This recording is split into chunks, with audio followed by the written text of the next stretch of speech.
The Kingdom of Portugal is at peace and King João I sits on the throne. Not being the natural heir, in fact he was a bastard son of King Pedro, the likelihood of sitting in the most coveted position in the realm was nothing short than a miracle. A miracle that came into fruition in 1385 in the Battle of Aljubarrota, where the small Portuguese army, led by João, decisively defeated the much stronger forces of the Kingdom of Castile led by their king. In fact, the victory was so absolute that despite the peace treaty only being signed in 1411, Castile was unable to threaten Portuguese sovereignty for many years.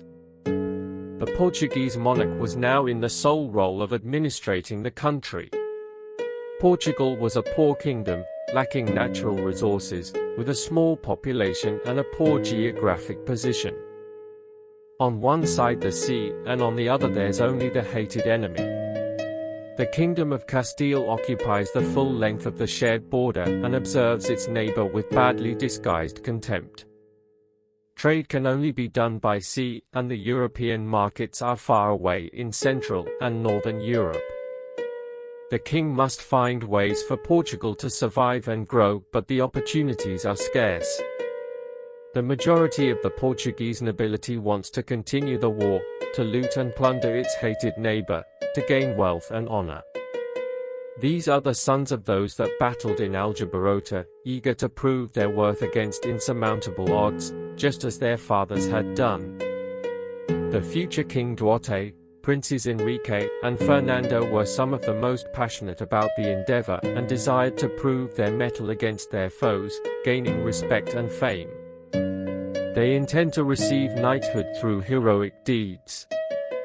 King João knew that it would be a mistake to again go to war against Castile. Castile is stronger both militarily and economically, and the king doesn't want to trust in fate as before. Despite Castile also going through several crises, it has a better ability to endure blows like the ones that the Portuguese nobles want to deliver. And there were rumors that the crowns of Castile and Aragon could soon be united, increasing immensely its power. So the king starts to look for an alternative. He cannot afford to give in to the impetuous desires from the younger generation of nobles. Southern Portugal is raided frequently by pirates that mainly come from the northern African cities. The pirates are driven back time and time again, but continue to plunder the countryside and small villages. The African coast boasts a number of Arabic strongholds that, if not directly involved in launching the raiding operations, at least benefit indirectly from them. The king councillors bring an idea to the court. If not Castile, why not a stronghold in Africa? The idea was not without thought. There were rich cities in the region that benefited from trade from Central Africa into Europe. Spices from the Middle East, gold and metals from Central Africa, and an abundance of slaves made the strongholds extremely desirable. North Africa was also a breadbasket with large quantities of cultivated fields and important fisheries in the large coastal line. Regarding the possibilities, there's one question that came forward: which one? A map is displayed on the table and one city comes to view: Ceuta. The location of Ceuta is paramount. It sits on the very tip of the Arabic influence in Africa, a stronghold with a strong trade network towards Europe. Many merchants compete for its riches and influence, its markets full of desirable goods. It was also an opulent city with grandiose buildings, universities, and numerous madrasas. Being tolerant to other religions, there was a Christian and a Jewish quarters within its walls, but it was the great number of mosques that indicated the dominant religion. Public baths were built throughout the city, and libraries that brought enlightenment for the population. It is estimated that around 30,000 people lived in Ceuta in the beginning of the 15th century, making her one of the biggest cities in Africa. Also relevant was its position. Crucially located, it controlled the merchant shipping in and out of the Mediterranean Sea and the pirates that preyed on them. Coin was obtained from the many ships that anchored in its harbor to trade and resupply. The city could also be used to launch assaults on Christian kingdoms in southern Europe and reap the profits. Ceuta was controlled by the Marinid Sultanate, which for some time was in steep decline. Internal political strife with clashes between the Sultanate and the Wattasid dynasty and the pressure of antagonist neighbors like the Zionids Berbers were taking its toll, and the glory of past days had faded. Nevertheless, it remained a powerful enemy for the Portuguese ambitions. One of the biggest factors in the decision was the desire for recognition of the kingdom as a Christian example, conquering lands from the infidels and bringing the true religion and word of God to the ungodly lands. The papacy would look favorably upon any kingdom that expanded its own ambitions and would give it advantages and recognition over its neighbors and enemies. A plan began being formulated. An intricate plot was put into motion with a formal embassy being assembled to sail to Sicily with the known objective of arranging the marriage of the Princess of Sicily with Prince Pedro. Knowing that such a request would be rejected firsthand, the king and its retinue were more interested in the stop that the ambassadors would be doing in Ceuta, with the pretext of resupplying. The ambassadors were well received in Ceuta. Salah ben Salah, the governor, hosting them unaware of what truly brought them there. They were granted full freedom inside the city walls and departed without arousing suspicions.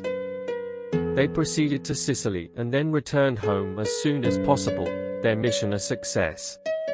They reunited with the king and with some sand, thread, beams and pots recreated a model of the city, its defenses, elevations and strong points. Everything was displayed before King João and his military advisors. Troop capacity, cannons, entry points and fortifications were discussed in length. Most important were the landing sites. They had to be secured quickly and in force, and there were only a few options to do it. After all the information was discussed in length, the decision was made. Portugal was going to war once again. A council was assembled. There the plan for the expedition was displayed, and many spoke in accordance to the battle, among them the princes that represented the new nobility. The church was also heavily involved, stating that the defense of the Christian faith against the Muslims was a goal to be achieved by every good faithful Portuguese man, woman and child, and that the unfaithful lands could be cleansed in benefit of the Church of Rome.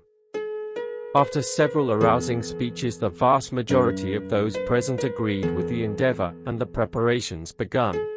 Mints were opened in several cities for coin production, badly needed in the impoverished kingdom.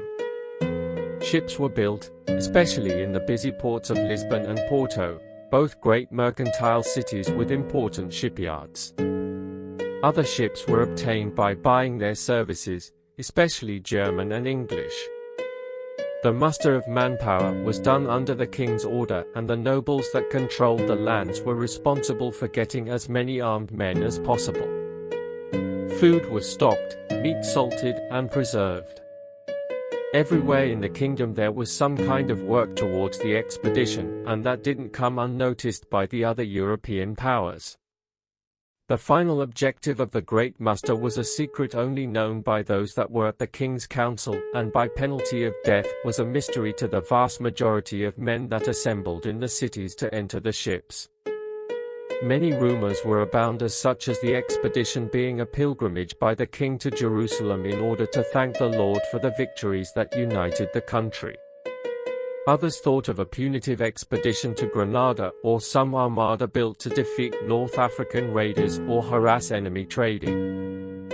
In any case, letters were sent to several kingdoms, especially to Castile, ensuring that nothing was being done to disrupt the hardly won peace. The kingdom was finally ready for the beginning of the great adventure. The hearts of those filling the ships were full with dreams of greatness, and hopes of a brighter future were getting closer and closer. Thank you for watching the first part of the video. In the second part, the Battle of Ceuta will be described in all its glory and horror, marking the beginning of the Portuguese Empire that lasted until the 20th century. Please subscribe to our channel, it will help a lot. Don't forget to press the like button also.